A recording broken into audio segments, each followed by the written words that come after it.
Hi, my name is Del and welcome to Comic Snags. First of all, I'd like to thank everybody who newly subscribed to this channel and watched my vids, and everybody who's hit that like button. I appreciate that.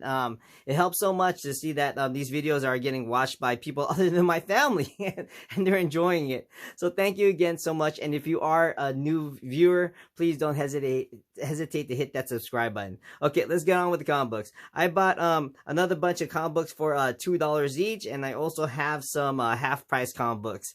Let me show you the $2 comic books first. The first one is G.I. Joe, the American Hero #2 with this Jeff Campbell cover. It's pretty awesome. Then we have Quantum Leap #1. I do collect TV series, movie adaptations, and also autograph books. Those are the things I mostly like to collect, and so I was really happy that I found this Quantum Leap.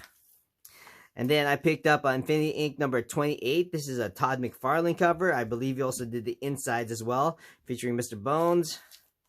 And then we have Rocket Raccoon #3, Scotty Young cover, written by Scotty Young. Awesome.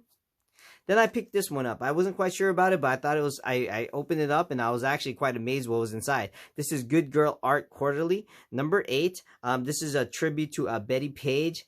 It's actually very cool because there's some art in there by Matt Baker, which was kind of cool. Let me just show you really fast. Let's see if the camera shows it.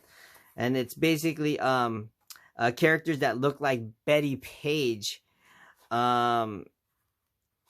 Stories are what's inside this comic book. Where's the Matt Baker? Okay, so this is the Matt Baker stuff, which is awesome. You know, it's black and white, and here it is. It says Matt Baker right there in the bottom. So I thought that was kind of cool. And then they make tributes to Betty Page in there. I thought that was cool. I didn't know really much about Betty Page either, but after watching this, she was actually very risque back in the day. I was like, huh. So, yeah, so I'm glad I picked this up. It's a great back cover as well. I'm glad I picked this one up. And then we have Adventures Disassembled #500. This is a minor key. This is the Death of the Vision, and it's also signed by Danny Mickey, which was incredible. Then I found this Jim Lee Wildcats #2. This is interesting because this is a minor key. This is the first appearance of Wetworks, but this is actually a newsstand. I've never seen this one in a newsstand. I've always seen it in that foil silver prism cover. I actually have one signed by Jim Lee. It was like when I actually met him at when the Image Comics and Valiant was doing a tour together. But this is great. I was astounded to find this. This is a great find for me.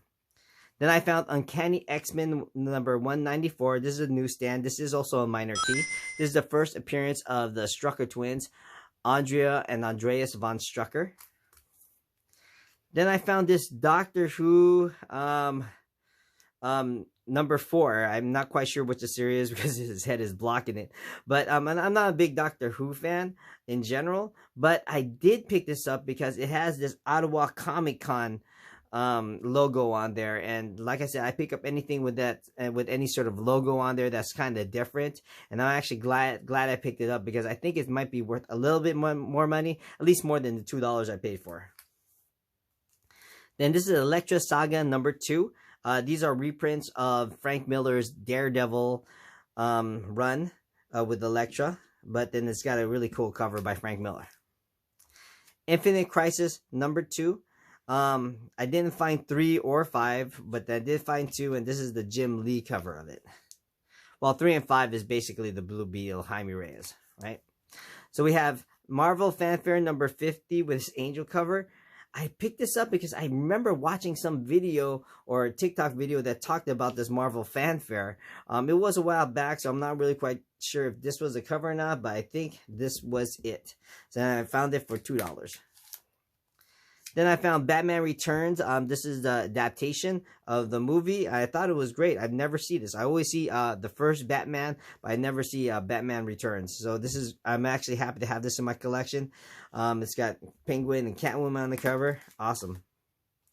Then I found these Brian Bolland covers of Wonder Woman. So I found number 68, 73, and this is all for $2.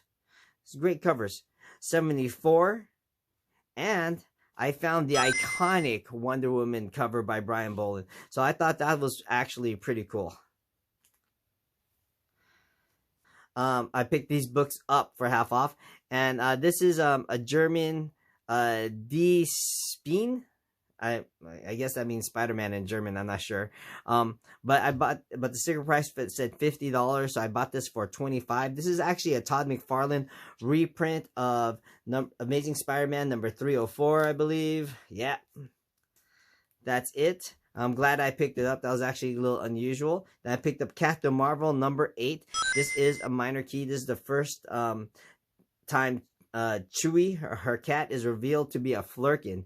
In the MCU, her cat's name is Goose, and I believe in Captain Marvel, it's revealed to be a Flurkin. So I'm glad I picked this up. My daughters love this. I also picked up Thanos number 17 for half off. So I picked this up for $5. This was actually the cover I was missing from this Donny Cates run of Thanos. I actually love this series. This is or that specific run with Cosmic Ghost Rider and the Fallen One. It's got a great cover. And this is a minor key. I believe this is the death of the Fallen One, Silver Surfer. Or Black Silver Surfer. I picked up this one as well. This is Gru the Wanderer number 7. And this is minor key. This is actually the first appearance of Chakal.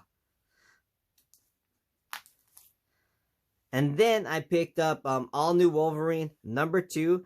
Sticker price is $80. I picked this up for $40, which is actually a pretty decent price for this comic book. This is, as you know, I'm an X-Men fan, so this is the first appearance of Gabby, who becomes Honey Badger, who actually now, I believe her codename is Scout for the X-Men. So I thought this was awesome. This is her first appearance. And then finally, my last snag of the day is The Pro by Garth Ennis, Amanda Connor, and Jimmy Palmiotti.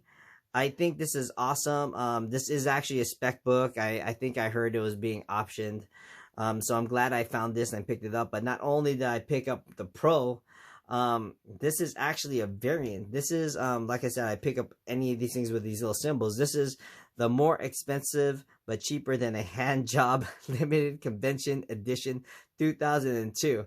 And so I had to look this up, and I actually sticker priced this for it. I bought this for $20. So I looked this up, and I found out that this is a limited edition run. So there's only 500. So I guess this is a 1 in 500 of them. Yeah, so I'm actually glad I picked that one up, or I found that one, or I snagged that up. So those are my snags of the week. Thank you for watching, and see you next time.